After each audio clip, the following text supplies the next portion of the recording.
These are bad. But anyways, okay, we're here today with the Joy Formidable from London. Well, yeah, we're based in London, originally from North Wales. Okay, let's just get right into it. That's my first, not my first question, but I'll start there. In the U.S., it seems like all the music from the UK is kind of cyclical. Like, we'll get a lot of bands from Ireland all at once, that all pop at once, and then the 2000s, like Franz Ferdinand and all these other bands from Scotland started popping up. Okay. And you guys are from Wales. The only people I know from Wales are the Psychedelic Furs and Bonnie Tyler. So was it a strategic move for you guys to go from Wales up to London? Not at all. No, it was a logistical move. In that our drummer before Matt was from London, and we spent kind of the first 6 months together as a band, kind of just going backwards and forwards. It's about a 4-hour journey, and that's no way to start a band. I think you need to be in at least the same county, the same state, or the same city helps. So it was either him move to Wales or us move to London, and we never lived in London before. Yeah, he had a job. We were a little bit more free agents, and we thought, fuck it, we better go down there. But yeah, it was in no way some sort of like follow the dream. You know, we don't believe that you have to move to a big city to get your music out there. So yeah, absolutely, especially today with online. Like, that's it. Yeah, everything. So you guys, A Bloom Called Mooning has been around for a couple of years now in the UK. And then it came out here, I think, middle of last year, the beginning of this year. Yeah, it's not been out here that long. No, about 8 months. 8 months. Yeah. Okay, so it's been out for a while. You guys have been touring UK. Is this your first stop in the US as a headliner? First time in Chicago. We've done a little bit on the West Coast. We've sort of dipped a toe in, but this is the longest tour to date, and we're still, it's still not that long. I think next year we're going to be sort of trying to get everywhere. But there has been headline shows. Yeah, it's been West Coast and East Coast, so it's certainly not not the first time for us, but it is in Chicago, and a great city from what we've seen. Yeah, well, we're happy to have you. So the record, somebody gave it to me and I listened to it a bunch of times. I really like it, and I really like it comes at you so fast and so hard, like right off the bat. It's wall to wall, and I know from something that I read that you guys keep wanting to go bigger and bigger and bigger. When it needs to, yeah. Yeah, how do you guys, what is your studio dynamic like? When you're working in the studio, are you guys just constantly pushing things forward, or do you ever go, you know what, this is probably a bit too much? You're actually right. I think we try and find every nook and cranny when it's needed. We're certainly fascinated by that. Not just the whole wall of sound thing, but some of the records I really like, that I go back to, are very often ones that you're finding something new in the layer each time, and I think we're all quite fascinated with that. But the studio setup has essentially been, us in one room, in our bedroom in South London, on the computer. I mean, the way we've come up with the songs has varied. Sometimes it's been a case of finalising some jams in rehearsal. Sometimes it's been on acoustic guitar. Sometimes it's been purely messing with samples and beats and so forth, but yeah, it's been a case of recording in our bedroom incessantly over the past sort of 2 or 3 years, hasn't it?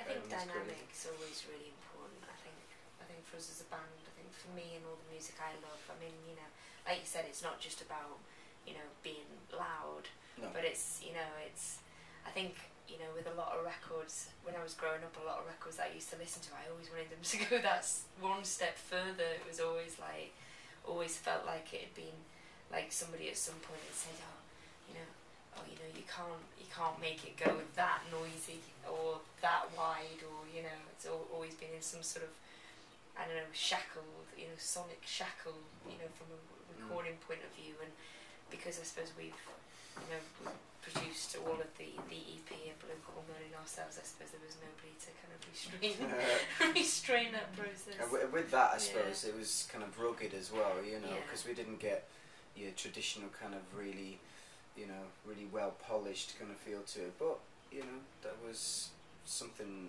we actually revelled in. I think, you know, you find your own kind of sonic kind of stamp on things, you know, and you know, if it's a bit rough here or there, it's fine. It has some charm to it, you know. Yeah, one of my the absolute favorite thing for me on the record is you get, you know, these 5 tracks they're loud and everything's pushing forward, and then you get to 9669 and everything slows down. It's a really like the dynamic going from one to the other is really strong.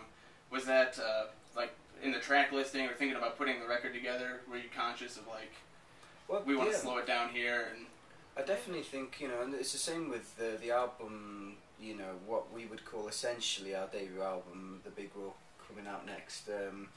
It's the same kind of viewpoint, an ethic that we've taken. Yeah, an album has got to be some kind of journey, you know, and essentially this whole loud thing, you know, we're known as being loud, but it's all relative. You can't be loud with having something to kind of build that up to. Kind of, you know, if you get that kind of really noisy, distorted sonic constantly, it just after a while you become accustomed to it, and nothing really has impact. So yeah, an album to us has to, you know, not obviously just sonically, but in terms of subject matter and all these kind of things, take you, you know, into different places. So yeah, to answer your question, we've got lots of different sides to us. I think, you know, there's like lots of different sides to what we do. I mean, we just finished our, you know, full-length debut album, and you know, I think that even more sort of exposes how we kind of, you know, lean into so many different extremes of sound, and you know, some tracks that are even more, you know, more aggressive than anything that we've done on a Blink or Moaning, and yet there's some incredibly sort of fragile moments, you know. But I think it's, you know, for us it's the whole range that kind of makes us, I suppose, what we are, you know. It's kind of, you know, that sort of breadth is kind of what excites me about music. I kind of like people being able to, you know, achieve lots of different signatures what they do. So and by experimenting, and I suppose part of the way that we record ourselves is through doing a lot of experimenting. You know, I suppose that's the nature of having, you know, your home recording, is that you can kind of capture a moment really spontaneously instead of, you know, having that, you know, gap in the calendar penciled in for when you have to go to the studio. You know, it's very much about capturing a moment that, you know, and like you say, the moments that really needed to be powerful, that maybe we go back and listen to a Blink moment and think, maybe that could have pushed even more. We kind of caught that this time around. I mean, Matt was drumming on the you know, the new record. It wasn't the case with the Blink moment. That was predominantly samples, you know. But it's nice to get that variation anyway. But what I'm saying is, like, when it needs to really be punchy and powerful, I think we really captured it this time around, you know. Yeah, and this The Big Roar is coming out early 2011. Yeah, it's January in UK and Europe, is that right? And then America in March. America in March, and the first single is Poppin' Jang, is that right? The first single was I Don't Want to See It Like This, which came out in October. Okay. We've got another single that's coming out in about a month or so. So, yeah. Okay, so you've got a good lead into it. And do you guys feel like, you said the first album was a lot of samples for the drumming, do you feel like there's more, I don't know, it feels more like you're creating something with having a live person there? Does it feel like there's more just energy and you guys are able to bounce off each other a little bit easier? I think it's, you know, like I said about just the whole variation is to utilize. I think we view things in a kind of song by song basis as whatever that song requires, you know.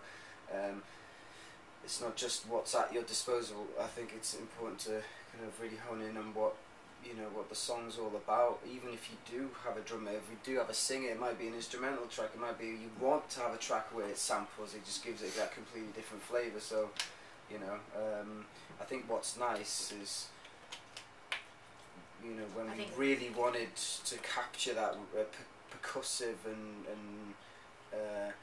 you know, rhythmical side that Matt has brought to the you know, Joy Formidable equation, and I think we've definitely done that on this record, you know. it's such a powerful thing, especially live, you know. So we wanted to get to that. I think, you know, obviously what we've developed, you know, since Matt's been with us. You've been with us almost 2 years now. Yeah, almost in January. Yeah, I think, you know, just in terms of the way you naturally evolve as a live entity, do you know what I mean? It's like, I think we definitely wanted to, you know, capture a little bit more of that side on this record. You know, it's just a natural thing. You know, you start sounding a certain way, you know, on tour and where you jam ideas, gigging together and becoming even more of an intuitive whole. And you know, I think definitely the album's got that side. It obviously still has it, you know, its roots in what was a little bit more of a bedroom recording. It really energised us, you know, for that whole rhythmical side of things, you know. Yeah. Do you guys, when you're writing your songs, are you doing that? Like, you guys record at home? Yeah. So are you just constantly like, hey, I just wrote this song 5 seconds ago. Let's go. Yeah, sometimes. I mean, you know, we're recording ideas into our phones while we're on tour. It could be, you know, a song fully realised on acoustic guitar, piano, and then it's just a case of putting that down and expanding on that. Or like we write and just stop pissing about and there comes. I think and it's sometimes good to have writing on the computer as well, you know, like more sort of essentially dance sample based kind of writing, you know, maybe a bit more linear, you know. So I think it's important to put yourself in different contexts, you know, so you're personally always challenged and nothing becomes stale. Then I think people can smell that, you know, when things start feeling really formulaic, you know. And also necessity as well. I mean, you know, we have been touring for about the last, you know, sort of 18 months, kind of pretty, you know, relentlessly and happily so, because we like being on the road, but you certainly have to be able to write in different ways, you know. I mean, I like the fact that we can kind of adapt, you know, wherever we are, and still. Like you say, makes you work like that, doesn't it? Yeah. Well, I think we always have a bit. Eh? I think we always have a bit anyway, even when we're not touring. I still kind of in the car, in the bus, or you know, whatever I'm doing, I'm kind of a pit. Did you say we always have a pit? A bit. Oh right.